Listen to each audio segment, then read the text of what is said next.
Ashama harka fuunee akkam jirtu nagaa siniif haa baay'atu hordoftoota chaanaalii kootii nagaa keessanii ani nagaa kooti obboleettiin teessanii baga nagaa fayyaa taatanii eegamtanii yeroo kana geessanii siniin jedha hordoftoota kiyyaa warroonni mana koo haaraa taatan meesuma maamila naa ta'uun dagatinaa isiniifis naan ta'an sinis naaf hin taatu akkasuma warroonni maamila koo naa taatanii jirtan adaraa rabbii laa'ikii godha micayyoo kanaa suuraa ishii gubbaarratti argitan kanaaf sagalee ta'uu dhufe egaa ana Oromoo tokko Oromummaan na dirqamsiise lammaffaa immoo hiriyoota ishiitu na dirqamsiise keessan dhufe jechaadha. Yaa obboleewwan koo akkatti baanu beekna malee akkatti gallus hin beeknu inni nu arkan jiru inni rabbiin arkee jira. Waan hundumarra immoo yoo inni nama eegedha. Micoontu Joordaaniin keessa jirti biyya habaaramtuu keessa. Inna ergaa bilbilli ishii cufamee naannoo ji'a guuteera waan jedhaniif ji'a tokko guutee micoon kun dursaa doorsisa hamaa keessa kan jiraattu hiriyaa ishii akka jettetti bilbila narraa fuudhuu barbaaddi madaamin kiyyaa bakka naan lolaa jirti gizee lama billaa natti fudhattee jetteedhaan natti horiitii isaan booda billaa natti fudhattee gizee lama guyyaa lama billaa natti fudhattee waanuma kamiyyoon hojjedhaan misgaanaan qabu ishee biratti bakka na doorsisuudhaaf natti utaaltii billaa dhiisati jecha takka isaan siniin jedhan taanan yaa hordoftoota koo yaa shamarran keenya biyya araba adaraa keessan jarittiin akka lubbuu keessan hin balleessine tokkoffaa haadha keessantu sin eegaa jira siyyoo duutanii itti gortan boqottaniitu tokkoffaa haati keessan sin eegaa jirti mucaan koo yoom galti jettee bara ishii hunda otoo iji ishii gara samaa ilaaluu hafti yeroo pilaana siin deemu achiin deemu laalaa hafti lammaffaa gubbaarratti akka argiteen jarri kun akka sin hin miine adaraa keessan dursa yeroo isaan sin doorsisuu qabani tokkoffaa lakkoofsa bilbila mana sanaa yoo beektan bilbila ishii yoo beektan bilbila sana hiriyoota keessanitti kenna akkasuma immoo indoorsifamtu yoo ta'e lookeeshinii keessan namootatti kennadhaa hiriyootatti kennadhaa hiriyoota keessanitti kennadhaa lookeeshinii bakka jirtanii. Micoota naammoo wanti ittiin argatan goddanyaa ishiitu suura ishii kana qaba jechaadha. Suura ishii kana qabdi suura ishii kanaan sagalee naa ta'a jetti. Micoo kana maaliin argina sagalee yoo taane suura ishii kana bichaadhaan sagalee yoo taane maaliin argina? Daldala ishiin biyyaan irraan dhufte isaan bilbila kaasaa hin jiran jette micoon. Isaan kun karaa achi deemte bilbila irraa fuudhanii waan tokko yoo godhani maaliin argachuu danda'u? Micattii tana. Yaa shamarran keenya gaafa isaan sin doorsisanii of eeggannoodhaaf isinii ta'a. Sin doorsisuu bichaa osoo hin taane sirmaafiyyuu lookeeshinii keessan goddanyoota keessan gubbaarratti ergadhaati ta'a.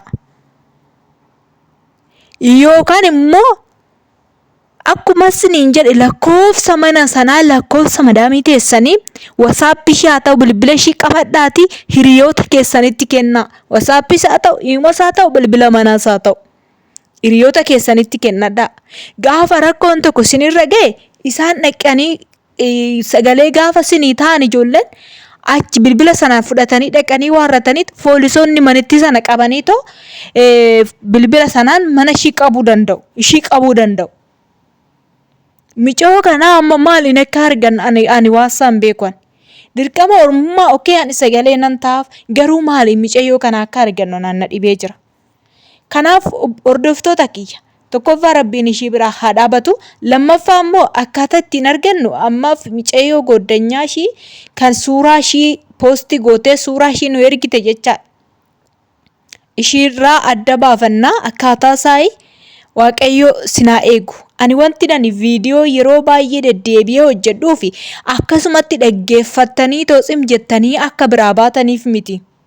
Wantiin sagalee sinii ta'ee ijoollee rakkatan sagalee ta'uu kaan isaanii ba'anii kaan isaanii immoo hin baane rakkoo keessa iyyuu kan jiran yoo ta'e. Wantiin sagalee sinii ta'u barumsa guddaa siniif haa ta'u hiriyoota keessanitti waa kennachuu lookeeshinii kennachuu lakkoofsa mana sanaa kennachuu kana danda'uu qabdudha. Tokkoffaa miidiyaa hordofaa miidiyaa hordoftan isa kanatti fayyadamuu dandeessu. Yaa shamarran keenya of eeggannoo guddaa godhaa. Micoo kana amma siin qalanaan jetti. Billaanatti fudhatte guyyaa lama jette. Guyyaa lamaan ishiin billaatti fudhatte sana. Guyyaa tokko ishiin billaatti fudhatte sana viidiyoo waraabdee poosti maaf hin goone. Ijoolletu dhaqee ishii baasa. Yookaan lokeeshin ishii maan kennine ijoolletu dhaqee ishii baasa. Amma isaan ciibsanii sin qalanitti maaliif hin teessanii of laaltu sin? Amma isaan bakkeetti sin gatanitti maaliif teessanii of laaltu sin? Akkamitti isinitti haa himnu qohame akkamitti isinitti himname yaa hordoftoota koo yaa shamarran keenya akkamitti isinitti himnu maal jennee isinitti himnu tokkoffaa rabbiin sinaa eegu inni amantaa sinaa eegu lammaffaa immoo rabbiidhaan gaditti sin ofii keessaniif hiriyoota keessa wajjiniin walitti dhufeenya godhadhaa. Walitti dhufeenya godhadhaa lookeeshinii keessan ergadhaa. Ijoollee dudubbisaa. Tokko ammas yaaduma bilbila qaba malee ofiisa waanuma tokko fayyadama malee hiriyoota isaa wajjiniin haasa'ee rakkoo isaa ittiin himatu. Rakkoo kee hiriyaa keetti himadhu guyyaa tokko rakkoo kee keessaa hiriyaan kee si baafti. Ani micayyoo tana akkaataa kamiin akka ishee argannu ani hawaasaan hin galleena. Micayyoo Suudi Arabiyaa dukkana keessa dhaabattee viidiyoo waraabde sunis dukkana keessa eenyummaa ishee akkaataa lookeeshinii ishiin argamne waan isaa wallaalame jechaadha. Ikkoo kana isaan barri waan barbaadan gochuu danda'u. Maalfammaa hamma sinqalanitti jala ciiftu hamma sinqalanitti calliftu. Dhugaa rabbii jechaadha. Keessi koo baay'ee na gubatee jira ijoollee. Kanaaf ani kanuma jechuun barbaada waan biraa waan an dubbadhu hin qabu waan ta'eef hordoftoota kiyyaa maamila naa ta'uu hin dagatinaa laayikii godha. Laayikiin keessan ijoollee baay'ee bira ga'ee micaa'oo kana akkaataa saafalasaa uumuu danda'u waan ta'eef dhaloonni siniin jechuun barbaada waan hundumaaf iyyuu immoo rabbiin keessan jira. Warroonni lakkoofsa koo na gaafattan lakkoofsa koo ni maxxanseen jira na dubbisuu dandeessu rakkoo garaagaraa keessa kan jirtan jechaadha. Inna like share godhaa siniin jedhaa hedduu takka galatooma yeroo keessan kennitanii waan na dhaggeeffattaniif yeroo gaarii qabaadha du'aa kadhata godhaa fi baay'ee.